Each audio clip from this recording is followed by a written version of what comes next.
क्रांति के केंद्र में 7 तरह की क्रांतियों को पूज्य गुरुदेव ने आधार बनाया। उसमें से पहला जो है वो साधना है।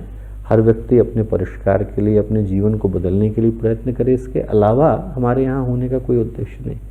मुझे स्मरण है कि कुछ लोग आए वर्षों पहले, बोले कि आप लोग एडवर्टाइजमेंट नहीं देते हैं।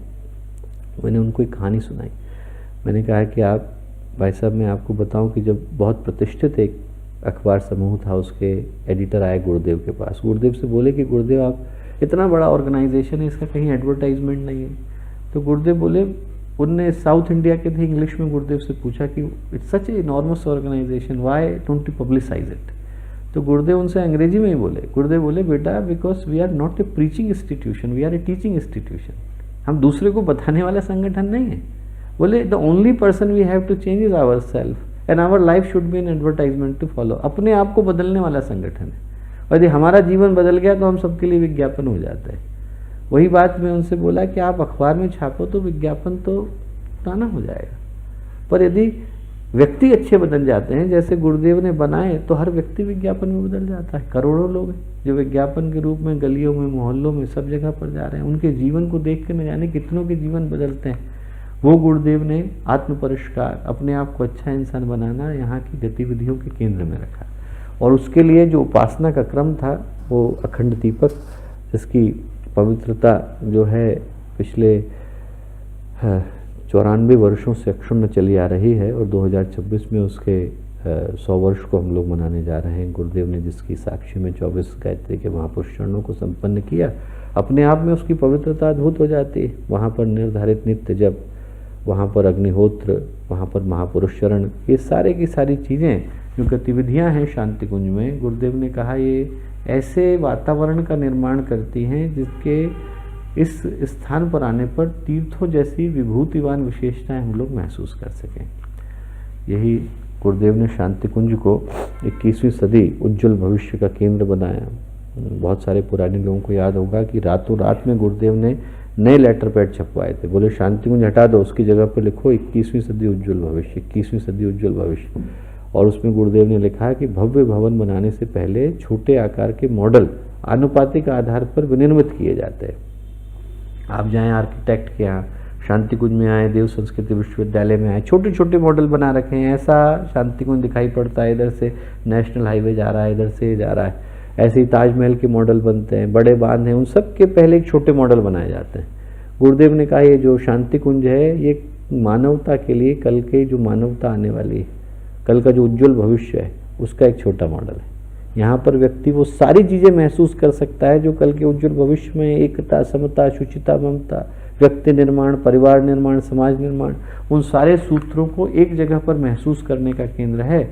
और इसकी सामाजिक गतिविधियों में जो है गुरुदेव ने बहुत सारे प्रकल्पों को चलाया। उसमें से पर्यावरण का संरक्षण महत्वपूर्ण है। हर व्यक्ति जानता है कि शांति कुंज के सारे रचनात्मक प्रकल्पों में वृक्ष गंगा अभियान, नदियों की शुद्धि का, तीर्थों की शुद्धि का, लोगों के मन की शुद्धि का, सरोवरों को पुनर्जीवित करने का, न जाने ऐसे कितने प्रकल्प चल रहे हैं। निर्मल गंगा जन अभियान से लेकर जो पर्यावरण के संरक्षण को ध्यान में रख करके चल रहे हैं, और अनेकों ऐसे कार्यकर्ता हैं पश्चिम बंगाल से लेकर मध्य प्रदेश तक के, राजस्थान से लेकर के साउथ के, जहाँ पर उनने अपने ही आधार पर एकदम सफल वृक्षारोपण अभियान को जन्म दिया है। और ये जो कैंपस है विश्वविद्यालय का, इसमें भी बहुत बड़ा हिस्सा है, शांति कुंज का बहुत बड़ा हिस्सा पूरी तरह से लगभग ये कहा जा सकता है कि close to zero carbon footprint है। जो चीज़ें हैं वो रिसाइकिल हो जाती हैं, जितना कागज़ है, कपड़ा है, वो पुरानी चीज़ों को रिसाइकिल करके बन जाता है। ह्यूमन है, एनिमल वेस्ट है, वो बायोडाइजेस्टर के माध्यम से रिसाइकिल हो जाता है। सोलर के जो पैनल लगे हुए हैं वो इलेक्ट्रिसिटी को प्रदान कर देते हैं। तो इसके माध्यम से एक बहुत बड़े जो है पर्यावरण संरक्षण के अभियान को जन्म दिया जाता है। इसके अतिरिक्त गुरुदेव ने शांति कुंज को जो बनाया वो आध्यात्मिक साम्यवाद का केंद्र बनाया। ये सारी चीज़ें वो चीज़ें हैं दोस्तों, जब हम शांति कुंज की स्वर्ण जयंती वर्ष का उत्सव मना रहे हैं तो इन्हीं सारे चिंतनों का मना रहे हैं। नवयुग की गंगोत्री का मना रहे हैं, 21वीं सदी के उज्जवल भविष्य के केंद्र का बना रहे हैं। हम नए वर्ष की, नए क्रांति का यहाँ पर उत्सव मना रहे हैं, आध्यात्मिक साम्यवाद को बना रहे हैं।